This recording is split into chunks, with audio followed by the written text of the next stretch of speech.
The Breakfast Club. Here we go. Morning, everybody. It's DJ Envy, Angela Yee, Charlamagne the God. We are the Breakfast Club. Now we got a special guest on the line right now. We have Reverend Dr. William. Oh, my, hold on. Barber, there you go. You got it. My thing come on. Okay.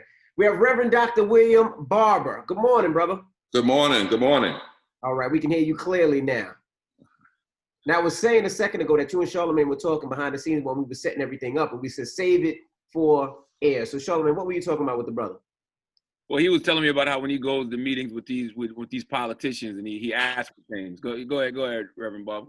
Yeah, the bottom line is, in our campaign, the Poor People's Campaign, the National Call for Moral Revival, we did an audit of America on 5 interlocking injustices, 5 injustices that are like interlocking evils, and you got to address all of them simultaneously because they try to choke the life out of what's left of this democracy.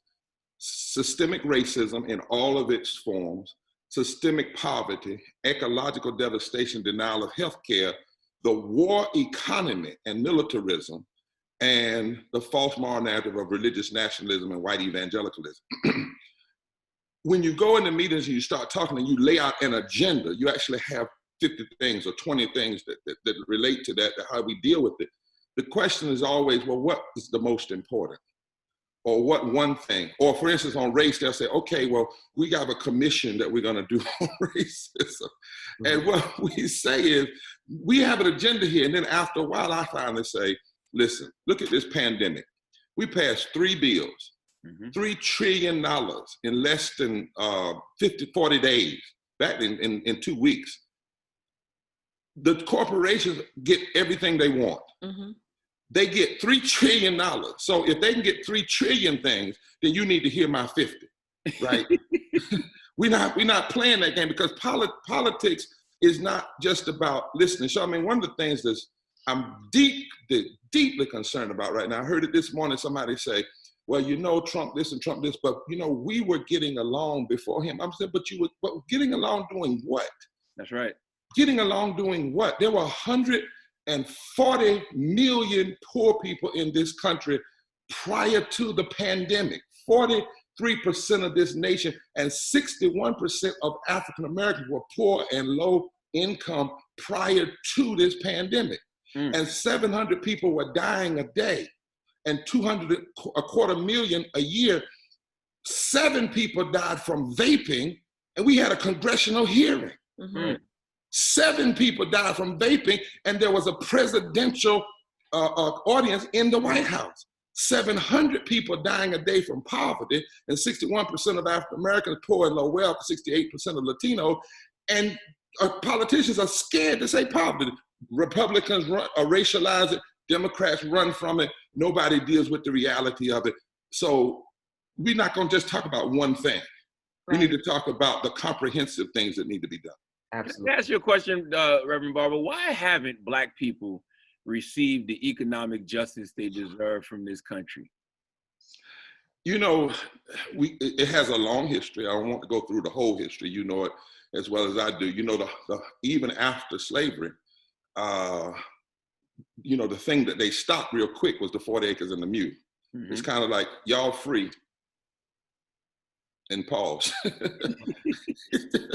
And people, but our fight that got out of slavery wasn't just, the 2 things we weren't fighting for: a long weekend, you know, we get out 3 days and go 4 days, get extra day and then go back for 4 days. And the other thing we weren't fighting for was just freedom. It was citizenship, full citizenship. I think the problem is, one, we've not dealt with the extent of the problem. That's the first thing.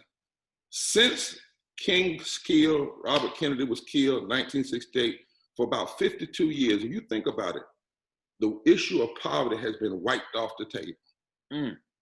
We have both parties are trapped, not in the same way, but by a neoliberalism imagination that basically says, one group says, if you take care of the middle class and up, everybody else will be okay.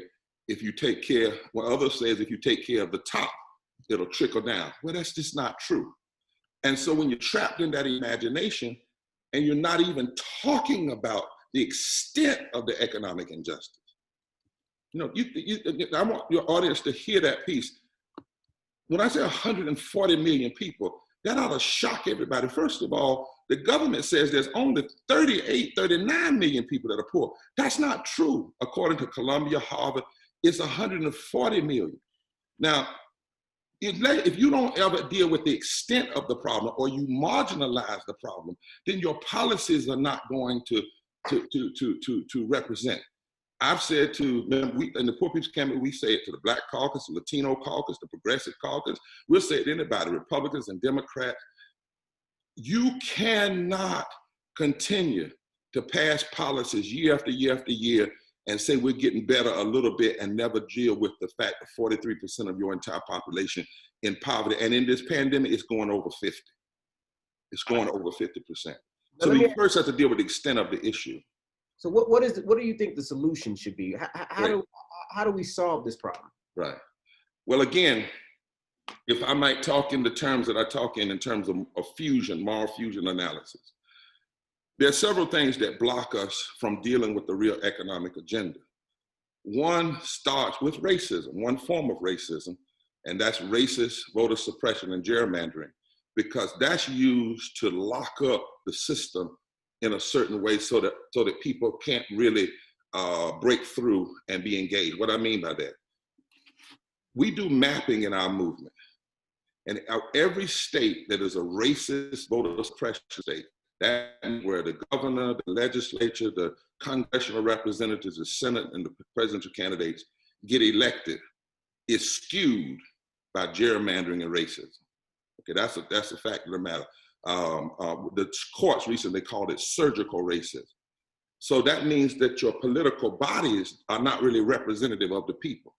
You can actually have more people vote in a progressive way, but then they not get elected because of racism. Now you say, well, what does that have to do with economics? Well, economics is fostered by policy, not just by charity, and not just by one or two people getting rich. It's policy.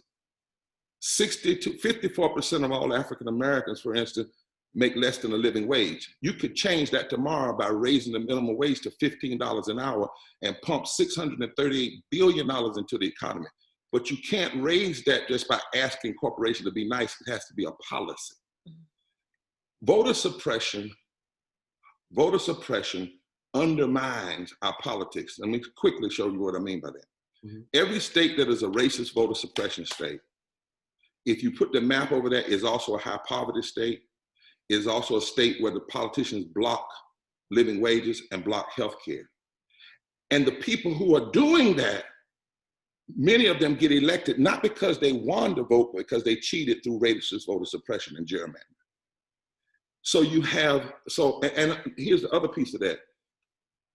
The people who use race to get elected, once they get elected, they not only pass policies that hurt the overwhelming number of Black people, they pass policies that hurt white people, because there are more white people that are poor in raw numbers than there are Black people. There are more Black people that are impacted by poverty in terms of the percentage, but there are actually more white people in raw numbers. So if your politics is locked up, then your policies are locked up. And what kind of policies do we need? We need living wages. That's right. Immediately.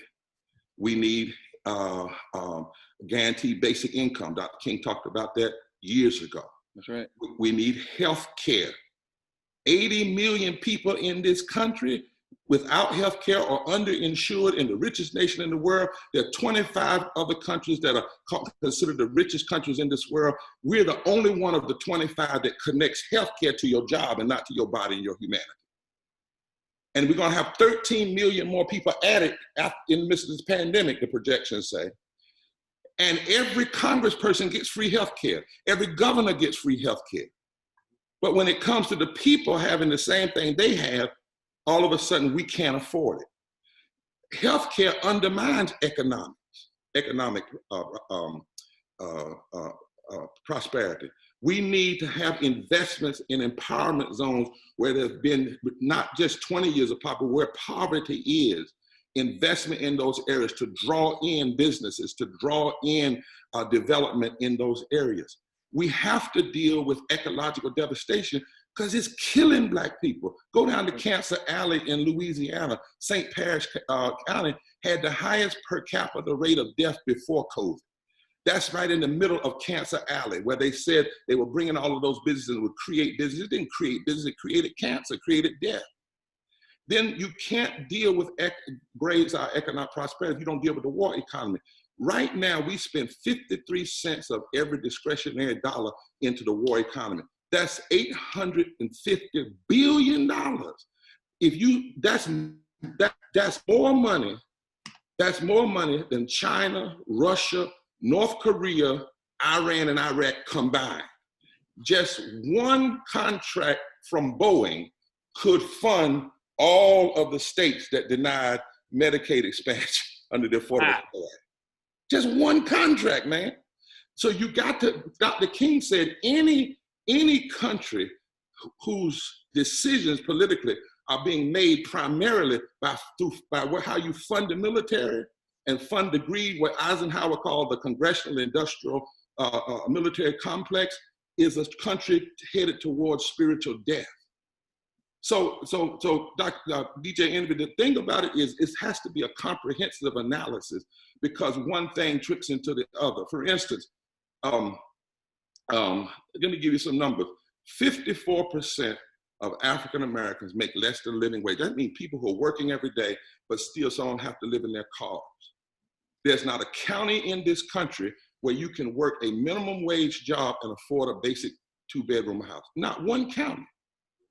There's 4 million people that get up every morning in this country who can buy unleaded gas and can't buy unleaded water. Wow. So we have to have a comprehensive restructuring and challenging of the injustices. And it's a fight. It's not just folk saying, well, I'm a Republican, you're a Democrat, let's shake hands and go to dinner and we're getting along. That's not what politics is about, getting along. Politics is about changing policy. And we know some things. If you expanded Medicaid in the 14 states that did not expand it, and all of them are primarily in the South, they're the same state. It's interesting, I mean, the same governors that was trying to rush our people to go back to work without the protections are the same governors that supported racist, voter suppression, and blocked health care. Same governor. Now, how is it that you're gonna say, go back to work, but we're not going to, at least expand health care? We know right now that if we had expanded healthcare, it would have put jobs. That's the other thing. If you expand healthcare, it creates jobs. A healthy economy is a more wealthy economy. So it's comprehensive. And what we've done in the Poor People's Campaign, this is what we did. We did an audit called The Souls of Poor Folk, Auditing America 50 years after the original Poor People's Campaign. We looked at those 5 areas, and then we did a budget. I couldn't go through the whole budget in the time we have, but we did something called the Moral Justice Budget, and we found out 2 things. The lie of scarcity is a lie. Joseph Stiglitz, who's a Nobel Peace Prize economist, wrote a book called The Cost of Inequality. The cost of, not the cost to fix it, but what's the cost of leaving it as it is? We know that the lie of scarcity is a lie. The money is in fact there. And we know that if we invest in closing the gap, closing poverty and closing down low wage jobs, it actually benefits the whole society. You ask me, why don't we have that? The will. Because both parties 2 times, we had 30-some presidential debates since 2016. Think with me. When did you hear one of those debates on poverty? Democrat or Republican? None. 143 million people now, 140 million people in poverty, black and white, 66 million white people, 61% of black people. Majority of, 1/3 of all poor people in the South, 1/3 of all poor white people are in the South. Not one debate, presidential, was on poverty. We have less voting rights today than we had August 6, 1965, because the Voting Rights Act was gutted in 2013. And McConnell has held it up for over 2,000 days, going on 3,000 days. Could have been fixed on June 26, 2013, after the Supreme Court gutted it on June 25th. Think about that. We have less voting rights because of the gutting of the Section 5 of the Voting Rights Act. There was not 1 hour debate on just those two things. Reverend Barber, can I ask you a question? Yes, yes. So with everything that's been happening now with the pandemic, with coronavirus, do you feel like people are becoming more active and that they're actually stepping up and saying what the demands are? And right before an election, just wanting certain policies and being more involved in local elections and all of that? Do you think that things are about to be somewhat of a revolution? Yeah, I think that those who think that the reaction to George Floyd's murder, lynching, knee killing on camera, death by racism, that's what we saw. I call it a Code 66, death by racism. But you miss it if you think it's just about George Floyd. The same way you would miss it if you thought the reaction to the killing of Jimmy Lee Jackson, a cop in 1965, was just about Jimmy Lee Jackson. We are seeing public mourning. People are protesting because they know it doesn't have to be like this. People only protest what they believe can be changed. If folk didn't protest, that meant we really would be in trouble, because it would mean people have given up all hope that things could change. Now, I think that this we see happening has the potential for people to say, wait a minute, when he said, "I can't breathe," he was talking about that cop's knee on his neck and those other cops on his back. But I think a lot of people heard that metaphorically. We can't breathe either. That's right. Because of the weight of poverty on our necks and the denial of healthcare on our necks. You see, we're in the midst, it's when this happened. It happened in the midst of a pandemic. Prior to the pandemic, you had 140 million people poor, 700 people a day dying from poverty. Then you have the pandemic. We have all this negligence and ineptitude of the president and the Senate. And then we have all this money. 3 bills get passed, it goes to the corporate, goes up, it doesn't come down. And then we take service workers and we say, oh, we know what we'll do. We'll give them a name change. That's all they need. Changing from service worker to essential workers, but we won't give them the essentials they need. So you had 3 bills passed. Not one of those bills guaranteed health care in the middle of a pandemic. We didn't shift. Not one of those bills said we're going to guarantee sick leave. We're going to guarantee unemployment. We're going to guarantee rent forgiveness. The actual bill that they passed said you could have a moratorium on your rent for 3 years, 3 months, but in the 4th month, you had to pay the 3 months and the 4th month at the same month. Well, you couldn't pay 1 month at a time. The hell you supposed to do? Absolutely. You know, but really, I mean, really.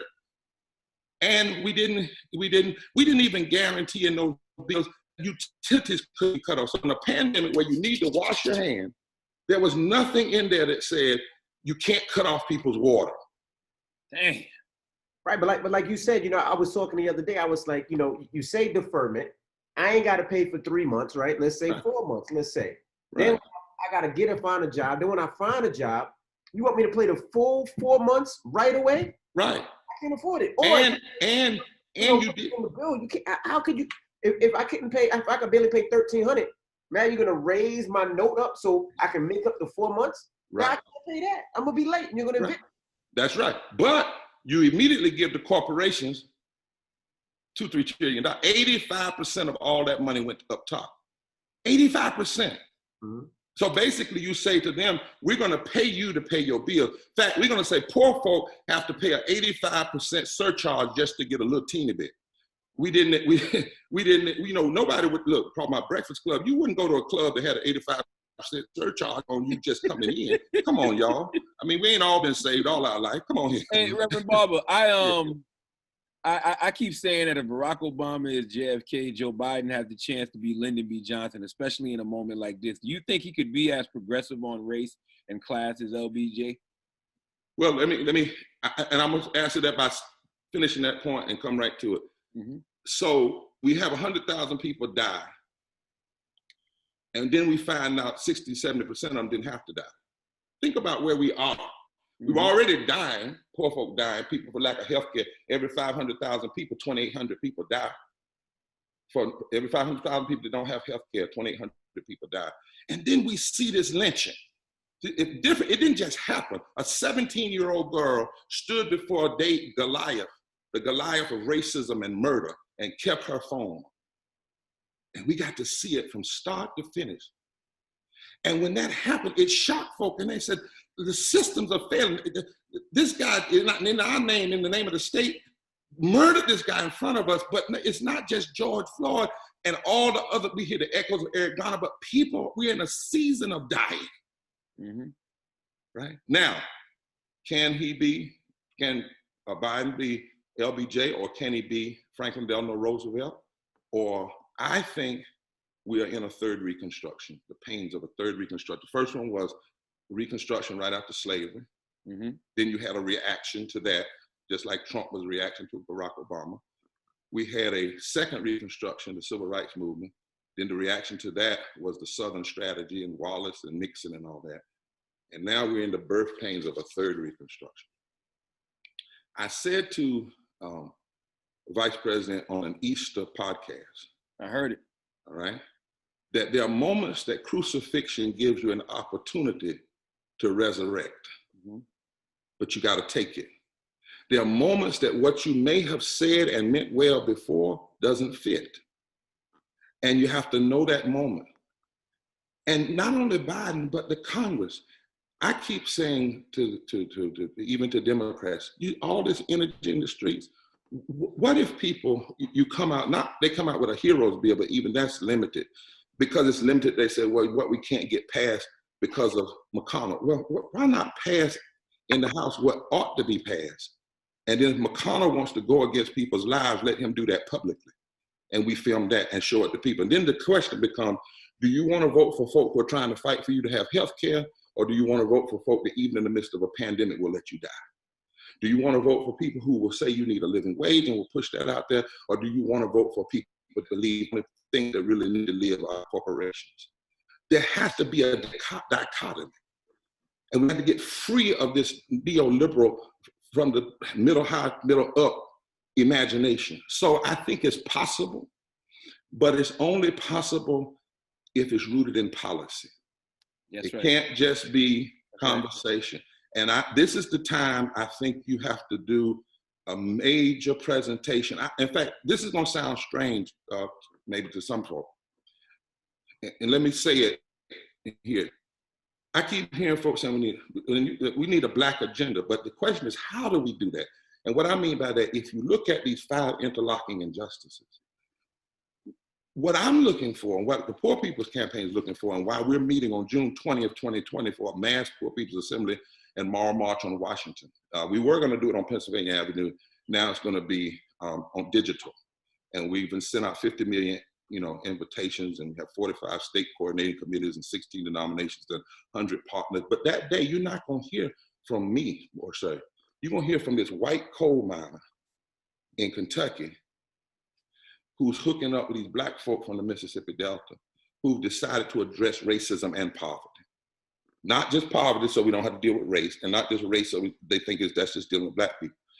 What if we had the Congress and the candidates, forget party for a minute, and I said to Vice President Biden, the year for statesmen, like you said, LBJ, what if you say, here's my plan for healthcare. Let's just say healthcare, this pandemic. And when I put this plan together, I made sure that addressing the disparities of race was right in the center of putting it together. I made sure that addressing the disparities of rural America was right in the center of it. Now here's the plan. And if I am elected and this plan is pushed forward, this is how it will impact Black people. This is how it will impact Latino people. This is how it will impact children. That's the grown-up conversation. Right, absolutely. We got to have. Absolutely. In America. It's not even about getting a plan and going over here with a few Black folk in a room. It's about saying in every aspect, I want to know what your plan is in banking. and how that's going to impact Black people. I want to know what your plan is in the defense industry and how that's going to affect poor people and Black people and brown people. I want in every piece of policy, our campaign says, in every policy, we want to know how does it address systemic racism, systemic poverty, ecological devastation, so forth and so on. So those, and then that way, we move from voting for a person to a person that has a policy. That's right. But you also have to have the Congress do the same thing. The Congress can't block a LBJ or Franklin Delano Roosevelt type. You can't get elected with all of this fervor. And then after you get elected, say, now y'all go home and be quiet because we got to do politics like we need to do. And we got to shake hands and we got to be nice and we got to take people out to dinner. That's not why you're elected. That's right. That's not, you're elected to do righteous battle. You don't have to kill nobody, but you're elected to do, but you can't get elected.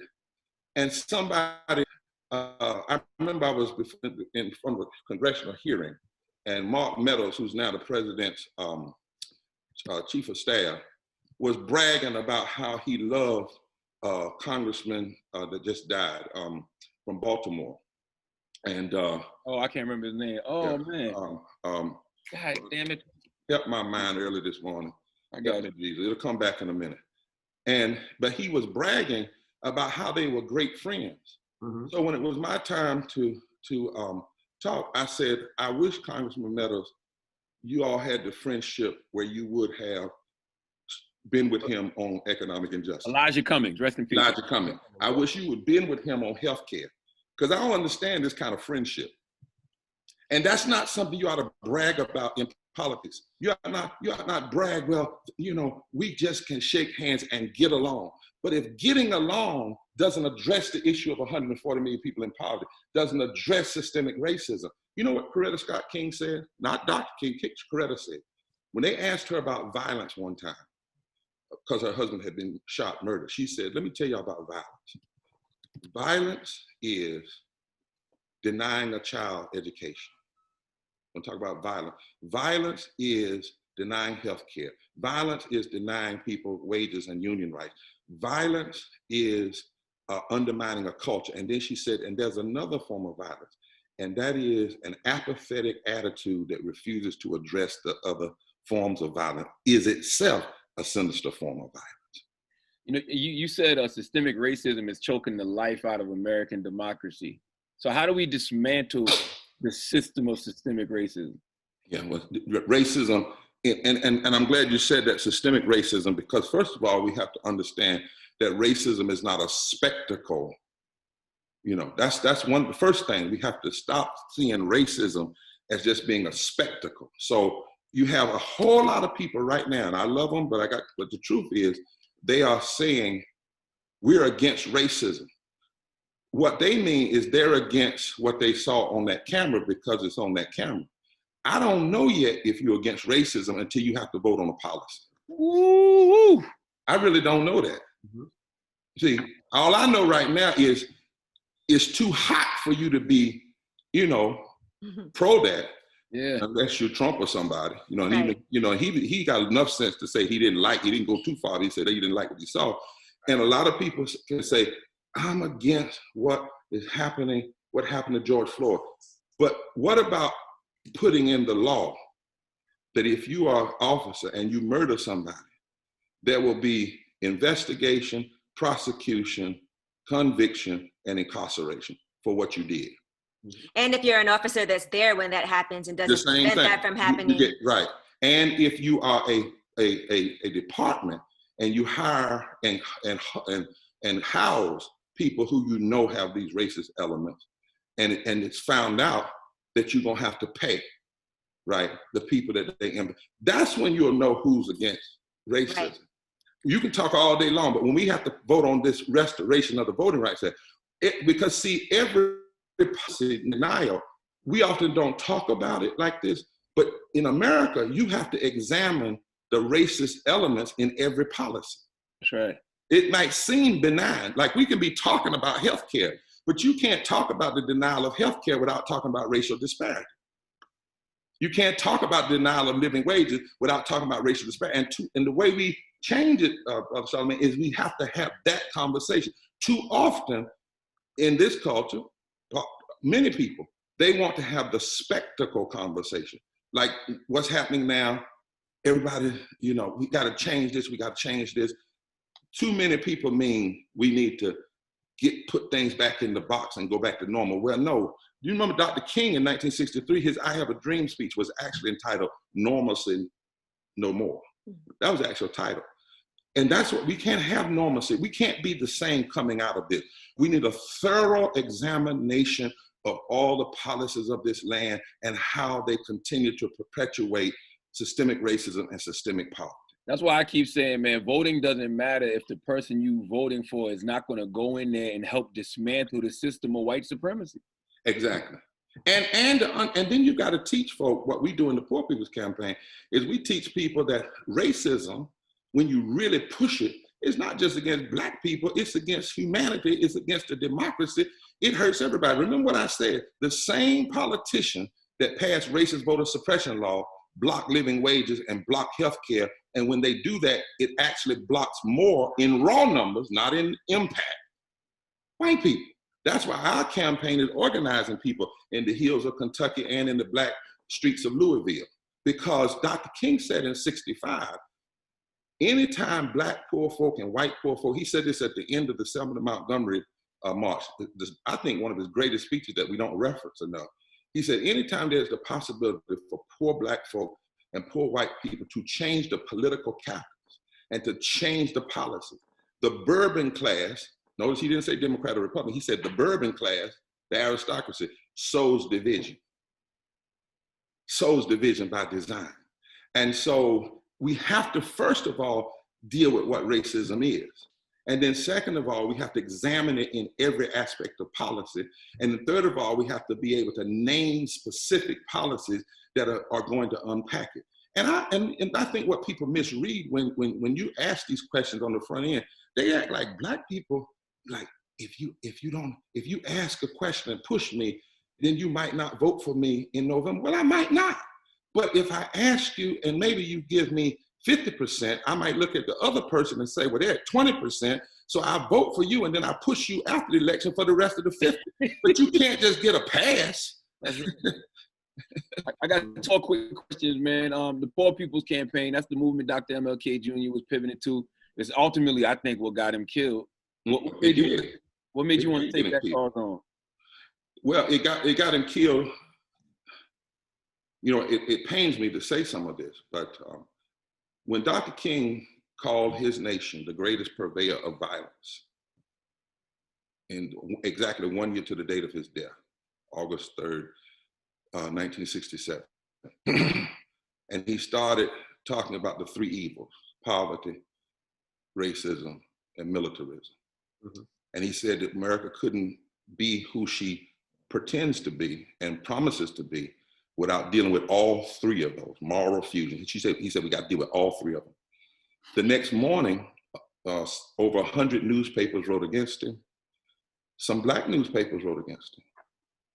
Some Black organizations wrote resolutions against him.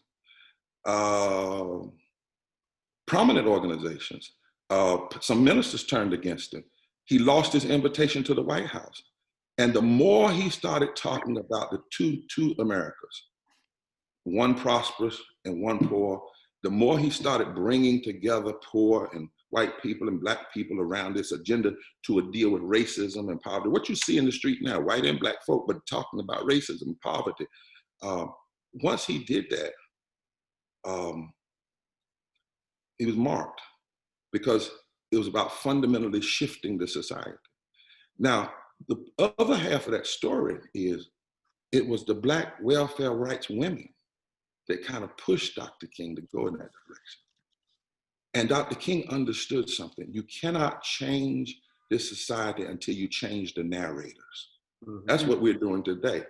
On the 20th, you won't hear a lot of people pontificating about the poor. You're going to hear from poor and impacted people using their own agency. We're organizing poor and low-wealth people of every race, creed, and color by the thousands across this country. And they have a story to tell and they have an agenda to demand.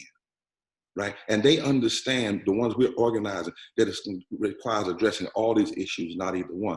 And Dr. King knew that. He knew that. But a lot of people walked away from it.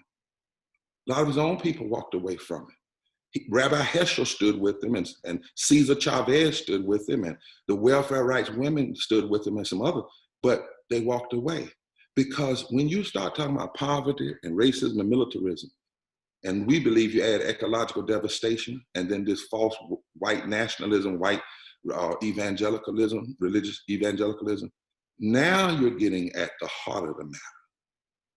The heart of the matter. And when you start saying, we can't, somebody the other day said to me, I was in a conversation, it's been some time ago, and they were saying, well, Reverend Barber, we're going to get to $10 minimum wage, and then we'll move. And I said, hold on for a second, hold on.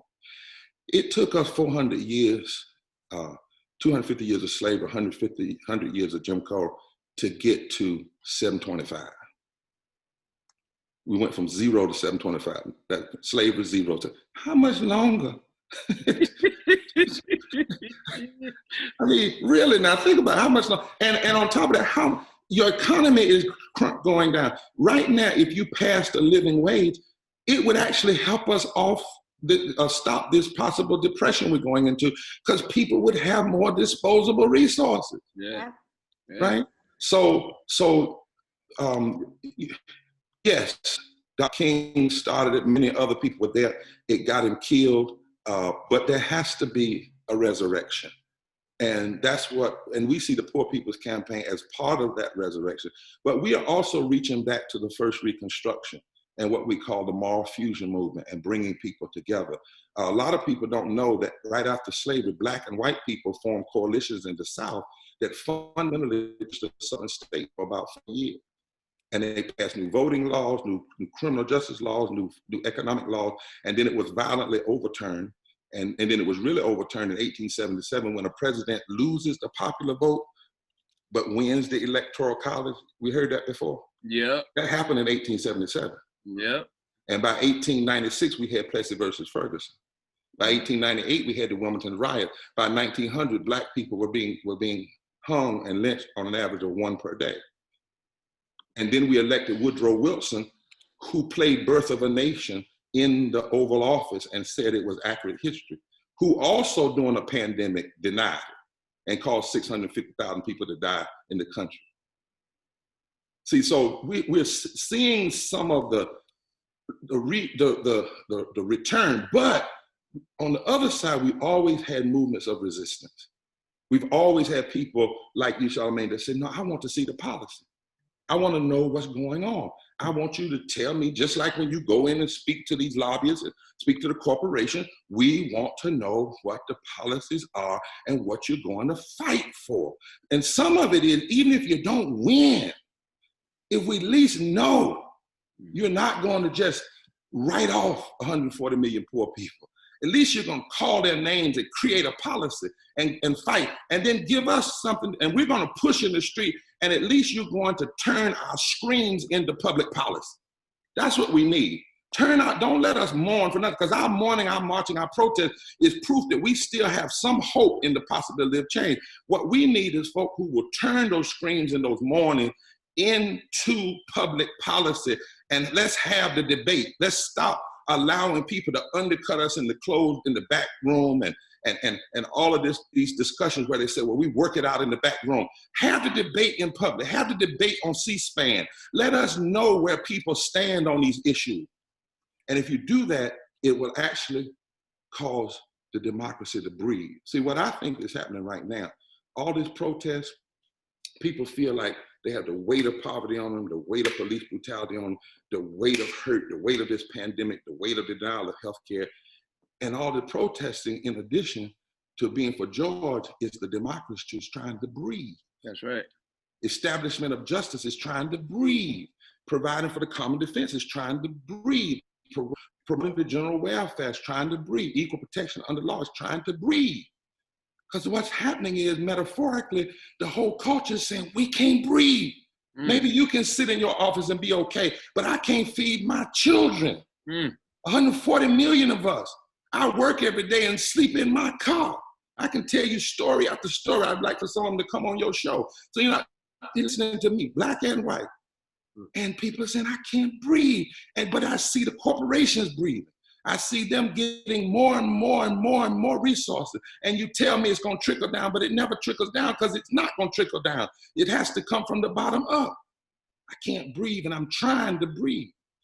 The worst, that's why I'm so thankful to see people in the streets. I'm so thankful to see these young people, because let me tell you something. The worst thing that could have happened in the midst of COVID, in the midst of all this death and George dying, would have been for people to see it and say, oh, well. Mm-hmm. The worst thing would be for the Breakfast Club to say, yeah, oh, well, I don't care about policy. Because that would mean you had turned to a kind of cynicism. And I said that the mourning is the hope. The hope is inside the mourning. The hope is inside the protest. Because the worst thing it would be just not to give a so-and-so. Absolutely. My last question, man, because you are a reverend. I feel like everything that's going on right now is divine, and I truly feel like no good is going to come to America until they do right by Black people through legislation and reparations. What do you think? Exactly. You cannot, John Hope Franklin said something that encapsulated it for me, and I'm going to repeat him. God bless him. He's gone on now. We did an interview with him. He was one of my professors, John Hope Franklin, C. Eric Lincoln, and Early Thorpe. They were three of the great historians, Black historians. I call them activist historians. And one day we were talking about reparations. This is how John Hope Franklin said it.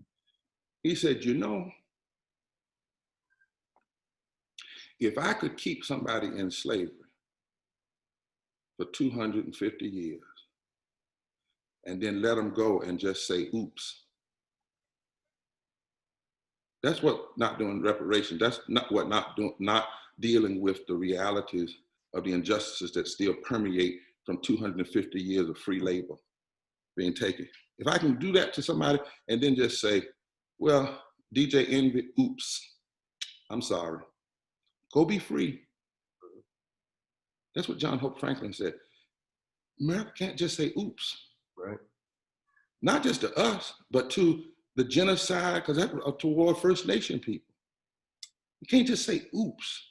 Mm-hmm. You can't build an entire country on the backs of slavery that was rooted in what we call bad biology, and that is your skin color determines your brain size. 6, sociology, that is Black and white people can't be together on the same level, at the same level of humanity. Evil economics, that the end justifies the mean no matter what you do. Just as long as somebody makes money, it's all right. And then the last one is heretical ontology. That is that God meant for it to be like that. You can't build an entire economic system in a country on top of that, and then the end of it, and the end of the Jim Crow, legal Jim Crow, say oops, when you still are trapped in so many ways by systemic racism. Can't do that. And it doesn't even make sense to do that. We don't do it to anybody else. Again, going back to the corporation. When the corporations heard the pandemic was coming, they said, you better pay us. They used something called the shock doctrine. They said, it's coming and you better pay us. Now, we're already bloated. We're already refusing to pay our people health care. We're already refusing to pay living wages. But you better pay us. Right? That's what the corporation said. And guess what the country said? Okay. Here's $1.5 trillion. We're not even going to go to Congress with this. The Treasury Department just going to give you this. Okay, we'll pay you. Then we're going to cut out another $2 trillion. Okay, here it is. So it doesn't even make sense for people not to have that conversation. And not only conversation from a policy standpoint, deal with the issue of reparation. And one of the best persons to deal with is Dr. Sandy Darrett, a good friend of mine at Duke. He's just written a new book on it, as a matter of fact. Oh, I want him on the show, man. Tell Sandy I want to get him on. Yeah, we're good friends. I used to teach over at Duke. But let me just say this closing thing. That's why I wrote that book. I'm not pushing my book, but the title. Inside that book, if I could, since I am a preacher, there's a scripture in the Bible in Ezekiel. It's a very political scripture because all of the scripture is really political. You know, the number one sin in the Bible is idolatry. The number two is mistreatment of the poor and the immigrant and stranger. That's number two. There are over 2,000 scriptures in the Bible that castigate any nation that hurts the poor and the least of these. One of them is in Ezekiel 22, where it says, in the message about your politicians have become like wolves, devouring the people. And your preachers cover up for them. And because they cover up for them, extortion is rife, poverty and injustice is epidemic. Then it says, I looked for someone to stand in the gap so that I would not have to destroy the nation, and I could not find anybody. That's Ezekiel 22. Then over in Ezekiel 37, God tells the prophet, he says, go down to the valley. I want you to go among all the people that have been hurt by these wolf-like politicians. I want you to go down to all that. That's where the power is. Now they look like they can't get up. But if you take a plan down there, if you go down there and preach, I'm doing it metaphorically. If you go down there and preach, and then Ezekiel said, but I don't know if these folk can live. They've been beat up so long. God said, don't you worry about that. You just put the plan out there. You go preach. You go talk to them. Let me deal with raising them up. And the folk in the valley, the stones that have been cast away, the people, they become the movement. And that's what I was talking about. Politicians will be only as good as we make them. Our political system will be only as good as we make them. And so that's why we can't even wait on them to have an agenda. We have to have an agenda and then demand that that agenda be responded to. And that's what the Poor People's Campaign done. We don't just talk about the numbers and the problem. For every problem we raise, we have a solution. You can go to www.poorpeoplescampaign.org, and it's right there, your listeners. And you can join us on June 20th, 2020 to hear it. 10 o'clock on every kind of social media. On the MSNBC is going to do a big piece on it, and let us use their entire social media platform. We want people to tune in to hear white people talking about racism, black people talking about economic issues, and telling their story and saying, we are not going to quit until all five: systemic racism, systemic poverty, ecological devastation, denial of health care, this war economy, and the false moral narrative, religious nationalism are addressed. These things have to be addressed. And if you are bothered by what we do, remember that when a man is bleeding, ambulances run the light. And it's normal for an ambulance to run the light when folk are in trouble. Dr. King said that. He said, and we need some ambulance drivers now. Some people who are willing to refuse to obey the rules of it's all right, it's okay, just wait and wait again. Too many people are dying. Too many people are suffering. We must make our political system respond. We must do it in our deepest moral and nonviolent, I believe, traditions, but it must not be weak. It has to be strong, has to be agenda-based. It has to last for an election and beyond an election. My brother, thank you, man. Appreciate you, Reverend Barber. Thank you for even having me, Doc. Yes, sir. Don't be a stranger. I won't. Now, next time, though, I'm a little mad because y'all didn't drop no music. I guess you don't do it when you taping, see, and I won't get out here because, like, I am a preacher, but I can still get down. You don't trust the prophet that can't dance. What you want to hear? Envy, play him a song. What you want to hear, Rap? Let me see. What I want to hear. What I want to hear today. Fight the powers that be. Fight the powers. All right. Done deal. That take me way back. Fight the powers that be. All right. My brother. God bless you. Take care. You too. Breakfast Club, good morning.